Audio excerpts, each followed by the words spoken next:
Baik sahabat semua, pada video kali ini kita akan kembali mempelajari mengenai bagaimana membuat desktop programming dengan menggunakan Microsoft Visual Studio 2022. Materi yang akan kita bahas pada video kali ini adalah mengenai variabel ya, bagaimana mendeklarasikan variabel dan scope dari variabel. Baik, langkah pertama mari kita buka Visual Studio 2022. Untuk membuka Visual Studio 2022 bisa digunakan dari tombol Start, kemudian kita cari di sini Visual Studio.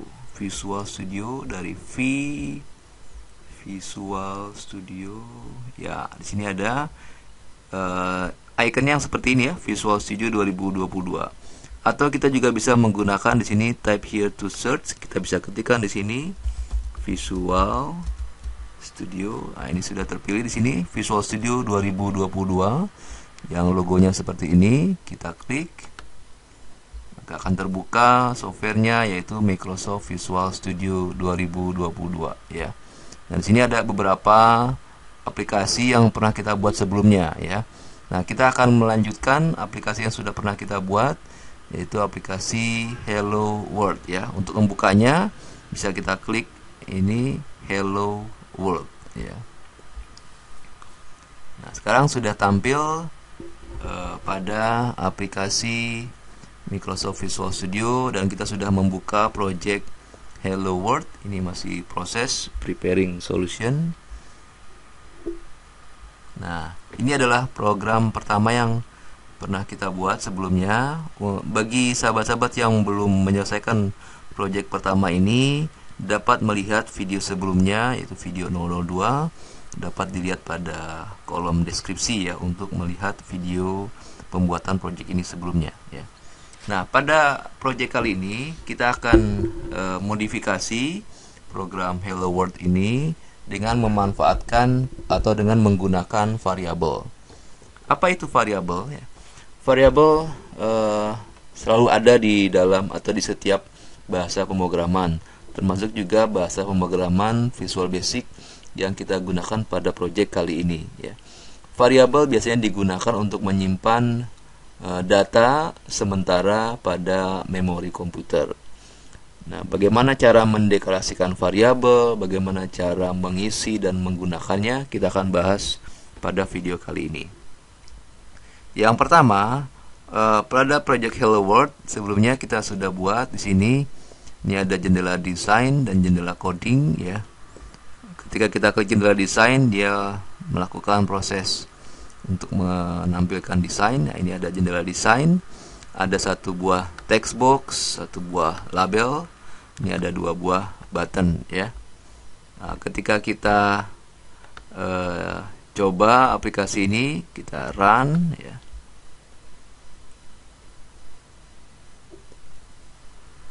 Kemudian kalau kita coba di sini ya, ini Hello World, misalnya kita ketik hello di text boxnya, kemudian kita klik press me, akan tampil di label ini ya. Press me akan tampil. Kemudian kalau kita clear, dia akan mengosongkan isi label. Nah, ini project pertama kita kemarin. Sekarang kita akan kembangkan dengan menggunakan variabel ya. Ketika kita mengklik setiap objek pada jendela properties, maka pada tampilan desain ya, maka pada jendela properties akan ditampilkan sesuai dengan objek yang kita klik ya. Contoh, kalau saya klik objek text box, maka di jendela propertiesnya akan ditampilkan properties untuk text box, yaitu txt input ya. Di sini ada teksnya kosong ya. Kemudian kalau label, ini properties untuk lbl output, di mana di sini teksnya kita tuliskan kemarin ya, output will be here ya. Dan ini untuk button juga seperti itu ya. Jadi ketika objek yang kita pilih, maka jendela propertiesnya menampilkan properti dari objek yang kita pilih ya. Oke, sekarang kita akan masuk ke jendela coding. Ini sudah terbuka jendela codingnya. Bila belum terbuka jendela coding ini, misalnya ini dalam kondisi di close ya, untuk masuk ke jendela coding ada beberapa cara. Bisa kita double klik objek yang ada di sini ya, button ini, atau kita klik kanan di desain ini, kemudian kita klik view code. Nah, sekarang masuk ke jendela coding dari project kita ya. Kita akan bahas di sini bagaimana menggunakan variabel ya. Sebelumnya, ketika kita mengisi atau menampilkan teks pada LBL output, kita langsung menggunakan apa yang tertulis atau teks dari txt input. Nah, sekarang ini saya tekan enter. Di sini kita deklarasikan variabel menggunakan dim ya. Misalnya dim my word as string ya, enter. Nah, ini artinya kita mendeklarasikan variabel dengan menggunakan keywordnya dim. Dim ini singkatan dari dimensional, artinya kita menyediakan satu memori untuk variabel yang kita buat ya. Kemudian di sini my word ini adalah nama variabel. Silakan bebas menentukan nama variabelnya, boleh satu huruf, boleh kata atau beberapa kata ya. Tapi tidak boleh diawali dengan angka untuk nama variabel, dan tidak boleh ada spasi ya. Kemudian as string ini artinya adalah tipe data yang akan kita simpan di dalam variabel ini adalah tipenya string ya. Nah, nanti kita akan pelajari beberapa macam tipe data ya. String ini adalah untuk menampung data berbentuk huruf ya, atau kata atau kalimat ya. Nah, kemudian ini ada garis berwarna hijau. Kalau kita sentuh, itu artinya di sana unused local variable ya. Artinya variabel ini belum digunakan ya. Nah, sekarang kita akan isi variabel ini my word. Nah, ini sudah warna biru, tekan tab saja, sama dengan diisi dari objek text box ya. Karena kita akan menyimpan tulisan yang diketik oleh user pada saat menggunakan aplikasi ini ya, aplikasi yang kita buat ini, yaitu diambil dari txt ya. Berarti dari text box kan ya. Text ini tekan tab saja, dot text ya, tekan tab. Nah, seperti itu, enter. Nah, berarti baris yang kedua ini my word sama dengan txt input.text, artinya kita mengisi atau memberikan nilai atau melakukan assigning value ya, memberikan nilai terhadap variabel my word dengan itu sama dengan teks dari txt input. Artinya teks atau tulisan yang diketik oleh user di dalam text box yang kita siapkan itu akan disimpan di variabel my word. Nah, kemudian ini yang langkah berikutnya, kita akan mengisi teks dari LBL output bukan dari txt input, tapi kita isi dari my word ya. Maka ini kita hapus, kita ganti dengan variabel kita my word. Seperti itu ya. Nah, efeknya kalau kita jalankan di aplikasi kita ini akan sama seperti sebelumnya ya. Tapi bedanya adalah di sini kita menggunakan variabel ya. Mengapa menggunakan variabel? Salah satu kelebihannya adalah dengan menggunakan variabel, maka variabel ini bisa kita gunakan lagi untuk kita lakukan manipulasi ataupun pengolahan data berdasarkan isi dari variabel tersebut ya. Oke, kita coba, kita run lagi aplikasi kita.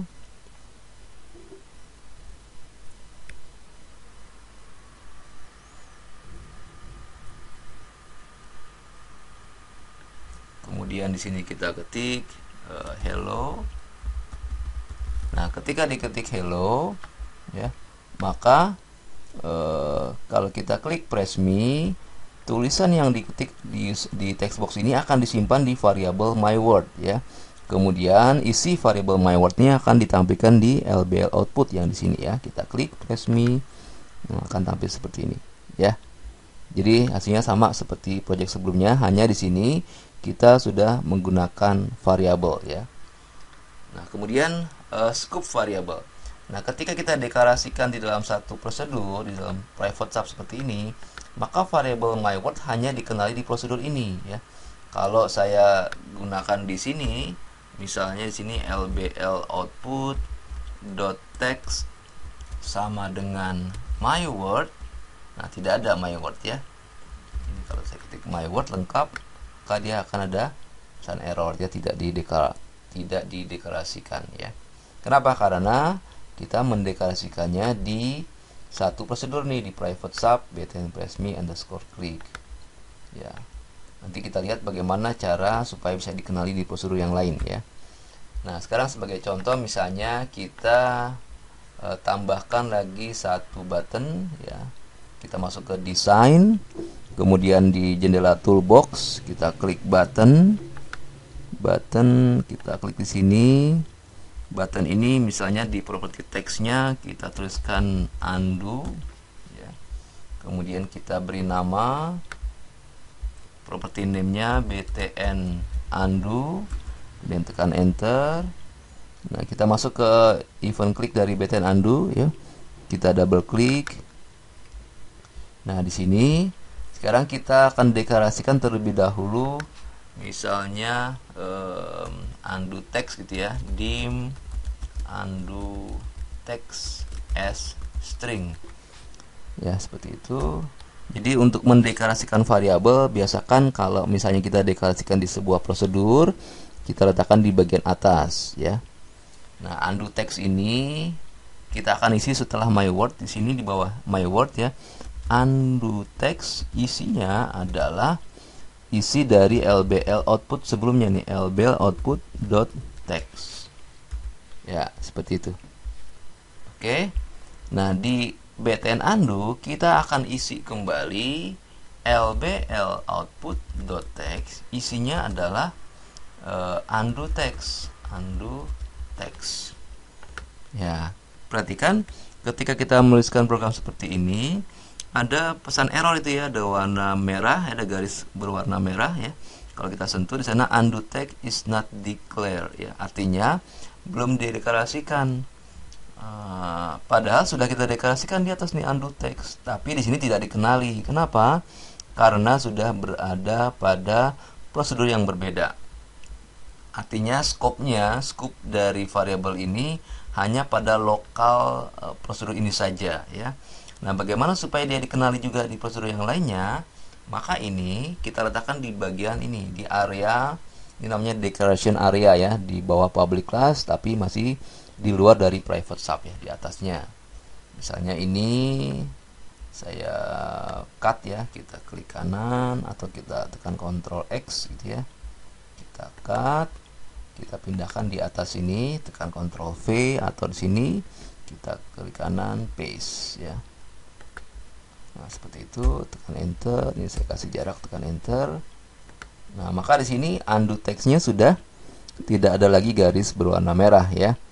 Nah, artinya sudah dikenali ini variabel undo text di prosedur ini ya. Kenapa? Karena undo text sudah kita deklarasikan di bagian declaration area di atas ya. Artinya scope-nya dia sudah dikenali dalam satu form ini ya. Ini bisa saya rapikan lagi. Nah, seperti itu ya.